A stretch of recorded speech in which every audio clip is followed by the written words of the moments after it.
Welcome back, this is Fox. This is going to be part one in a brand new series of Anno 1800 tutorials. It's going to be called Late Game Tips and Optimization.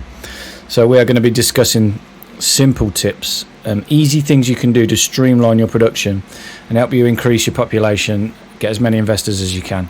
This game is going to be based at people like me that are population based or just like to get as many investors as they can on Crown Falls.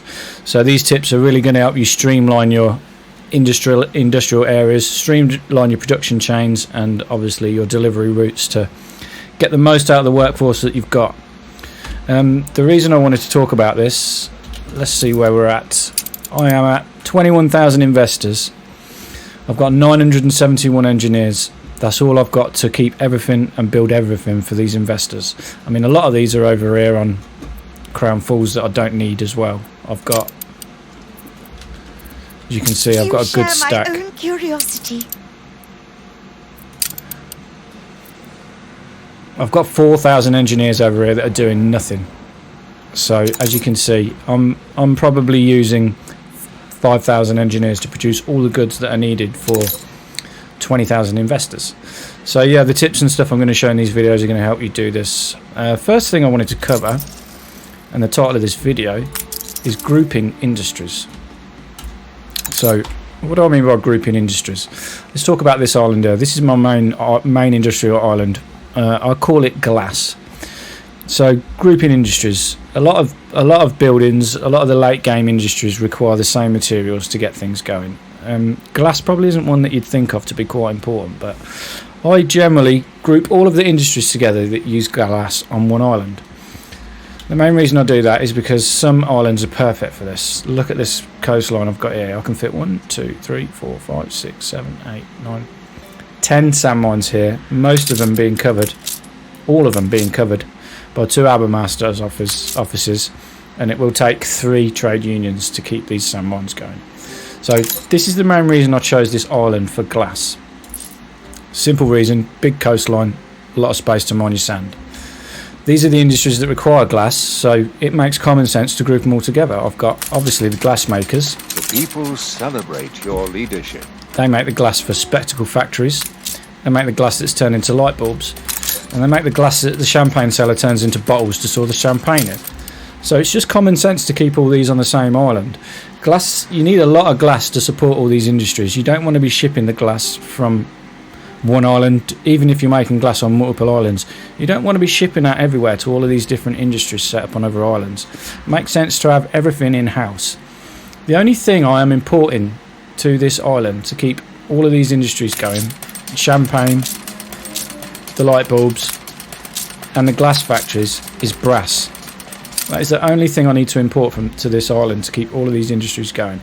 I'm creating all the coal I need on this island by charcoal kilns. Obviously the glass is manufactured here. I even, because I was going to have the champagne cellars here to make use of the glass, I even set up the production of grapes over here. So I haven't got to import the grapes from other islands to get them to the champagne cellar. The coal is all made on island to support the filament factories. It just makes sense to keep everything on one island if you can. We'll cover why I create the charcoal like this with trade unions in another video. It just makes sense to have the coal produced on the island where you're going to be using it, rather than having it shipped in from everywhere else. This was designed as a main industrial island, so it was never going to have anything more really than this. I mean, than a couple, 2, 3, maybe 4, 5 trade union clusters on it at one time. So as you can see, I've got plenty of room here to do exactly what I want. I may move the champagne, the grape production over here to fill this space, and I could easily get another 2 clusters, 2 trade union clusters here, another 2 up here.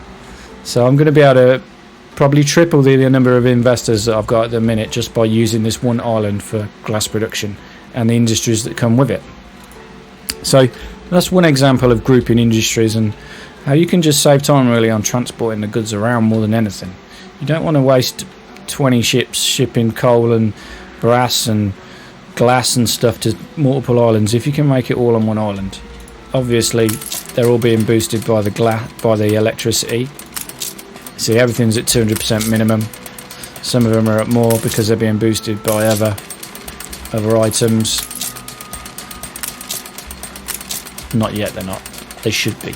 This is a 30% boost, so this one should be at 230 when it kicks back up. It must have been waiting for the brass to be delivered. So yeah, that's one example of grouping industries together. Another one that I've got is, I call this one Holland Rubber.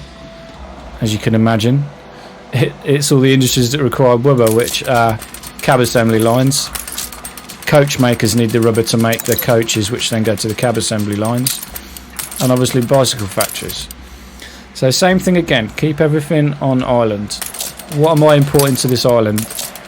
The only thing I'm importing to this island is rubber and obviously steam engines.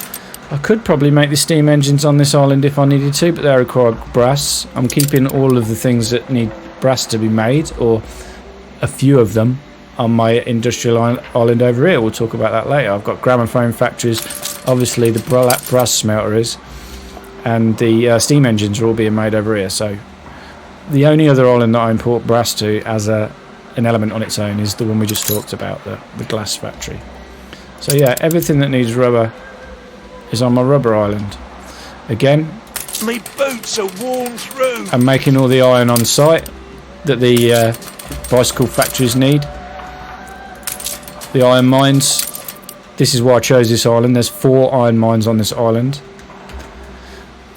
The demand is 30. Obviously iron is a shortage anyway. You're going to need to import iron to industrial islands like this. So I'm producing over half of the iron that I need on this island, which is good. I'm producing exactly the right amount of coal that I need. So same thing again. I've got 3 coal mines, and I've got the start of a trade union cluster with charcoal kilns again. So I'm importing no coal to this island. Everything's being made on the island. These are getting a big 40% boost by Miss Rodriguez. She's a real good specialist. Keep an eye out for her. 40% boost, and she produces extra cotton.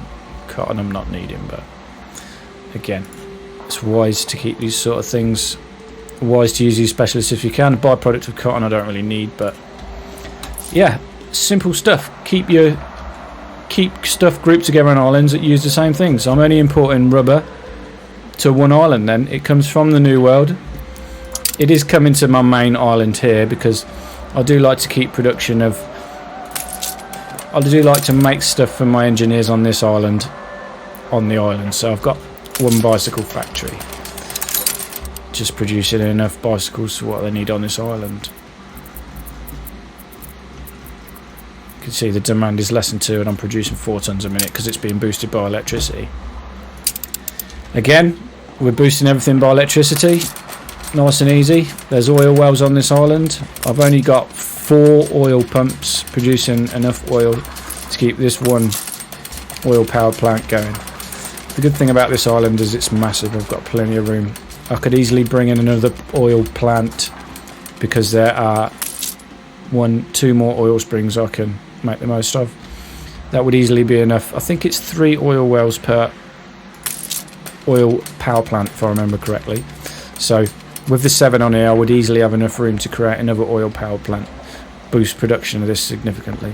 I know from games that I've played earlier on, I'm going to need to get to 100,000 investors, 200,000 investors. I'm going to need probably 20 or 30 bicycle factories. So we've still got plenty of room. Do you know what I mean? I've got enough room to do another 5 stack there. Another 5 stack there if so needed. How thrilling! A renowned personage has arrived. We're maxed out on iron ingots. We're maxed out on coal and iron. Everything is hunky-dory on this island. It's all going well. Cab assembly lines are producing more than what we need. In one of your factories. The demand overall for cabs is 2/3 of 3, so probably 2 tons a minute, and I'm producing 4. So just group your industries together, create a rubber island and create a glass island. It just makes sense. This is all investor goods obviously that I'll be going through in these tutorials, but for now I hope that helped. Stay tuned for the next one. We're going to be talking about what specialists, we're going to be focusing on specialists and items you can transmute. I may just talk about the items that I transmute from Nate to help me in streamlining industries, and just generally getting the best out of the the different factories that you can. But for now, yeah, I hope you learned something, and we'll see you in the next one. Cheers.